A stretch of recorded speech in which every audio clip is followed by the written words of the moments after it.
I see thousands of people each and every year, and these are the three most common reasons that they come and see me. It is chest pain, shortness of breath, and palpitations. In this video, I'm going to be talking about all three of them, most common causes, and what and how I typically treat them. My name is Dr. Isang, and I use this platform to be able to discuss the importance of heart, health, and prevention. So let's get into it. Chest pain, probably number one, is going to be chest pain, and I see it for many different reasons. It can be a heart attack, it can be a panic attack, it can be reflux. How I typically try to understand people's chest pains is just let them talk about it. Explain your chest pain to me. When is it getting worse? When is it acting up to worse? How does it get better? So when it comes to cardiac chest pain that's concerning for a cardiologist, we get concerned when that chest pain is here, mid-sternal. Sometimes that pain radiates to the shoulder. It gets worse with exertion or stress, and it gets better with rest or medication called nitroglycerin. If you have all three of that, stop talking to me, go to the hospital immediately.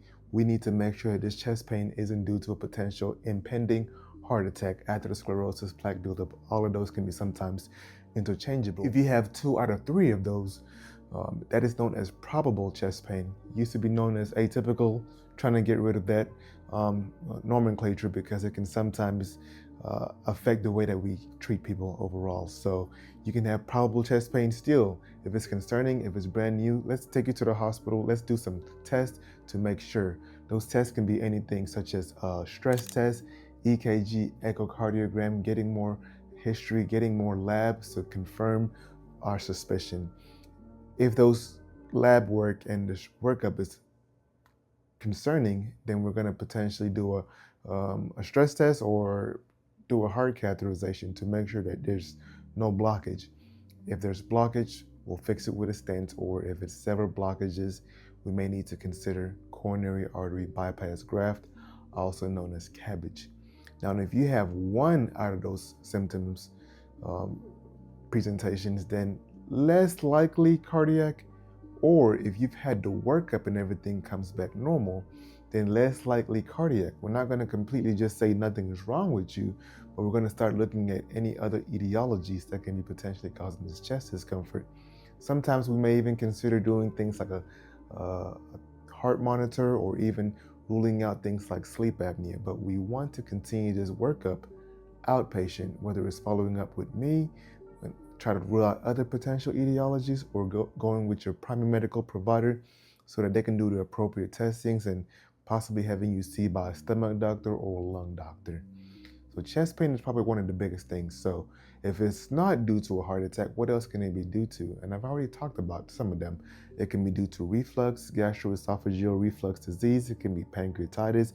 It can be costochondritis, which is inflammation of the chest wall cavity. It can be due to cholecystitis, inflammation of the gallbladder. It can be a lot of different things, but we want to rule out the most important causes of it, the most dangerous, life-threatening, concerning ones. And if it's negative, then we will have you follow up with your medical provider to look up other potential tests.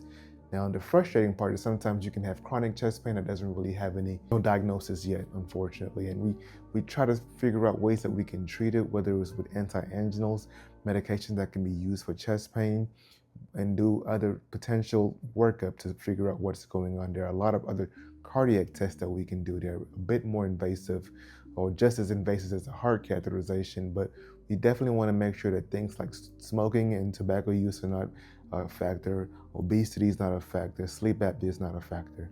When we've ruled out those concerning critical issues, we want to do those other workups, but also have you follow up with your medical provider. The second one after chest pain is probably going to be palpitations.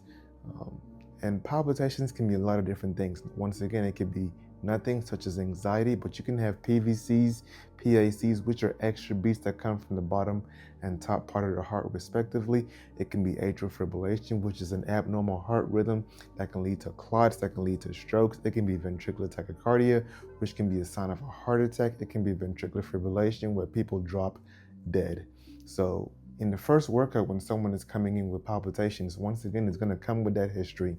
I will say that if it's something that can be preventable, it's usually around stress, caffeine use, and electrolytes. So things like magnesium and potassium a little bit out of whack. So we'll get appropriate testings, getting lab workup, but also may do a heart monitor to see when you're having these symptoms, what's really going on. I've had several patients that come to me for palpitations. We do a heart monitor and we don't see anything that's going on. So then we have to start looking at other etiologies. How are they managing their stress? Is there anything that's going on that can be attributing to it? Because if we can't find anything that we can fix, it can be sometimes very difficult to treat. But a lot of times we'll also find things like atrial fibrillation, SVT, ventricular tachycardia, either sustained and non-sustained, meaning how long does it last for.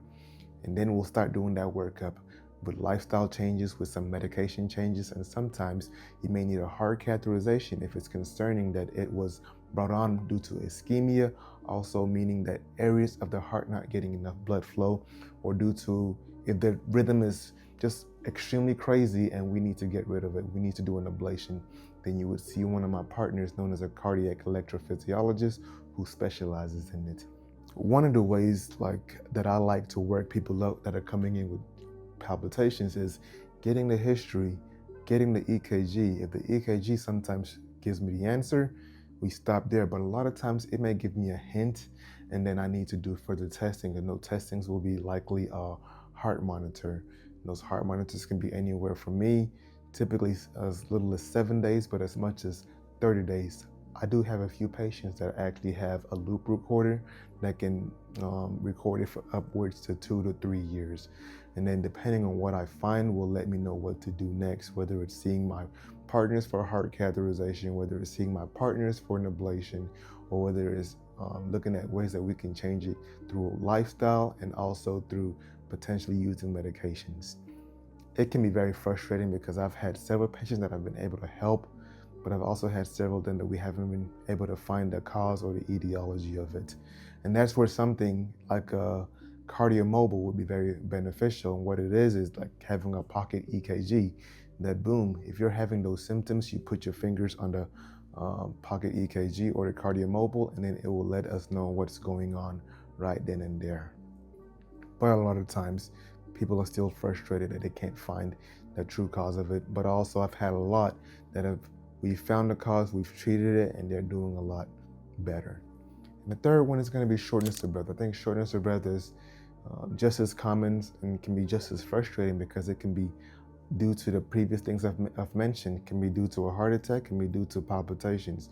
Imagine your heart's beating extremely fast, you're going to be short of breath. So when someone is having shortness of breath, everything always comes back to that history.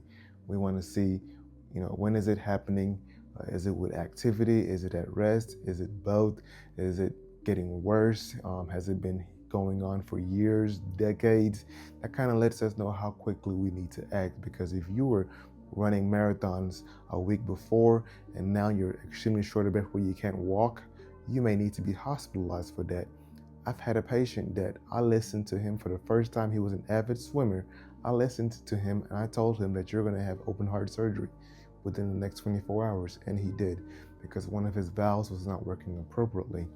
So if someone is coming in with shortness of breath that's very concerning, one of the things that I'm going to do is an ultrasound, a transthoracic ultrasound that lets us know how well their heart's squeezing, if there's any fluid around the heart, and how the valves are, because one of those will let us know what's going on in regards to the heart and what's causing this shortness of breath.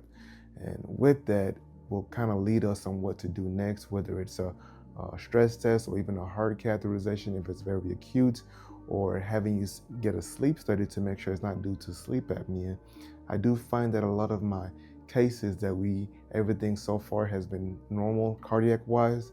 When I send them to a sleep study, they always have either moderate or moderate to severe sleep apnea. So it's important for us to always put that in the back of our minds, that if we're overweight, not sleeping well, snoring, that there can be a component of sleep apnea that's playing a huge factor. And if we don't get that sleep apnea treated, it can lead to things like heart failure, atrial fibrillation, consistent tiredness, difficult to control hypertension, and a lot of other different things.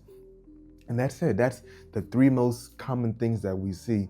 I can go in very much more detail in regards to all three, but I wanted to give you guys a quick synopsis. And if you have any questions, leave it in the comments. My name is Dr. Isang. Thank you.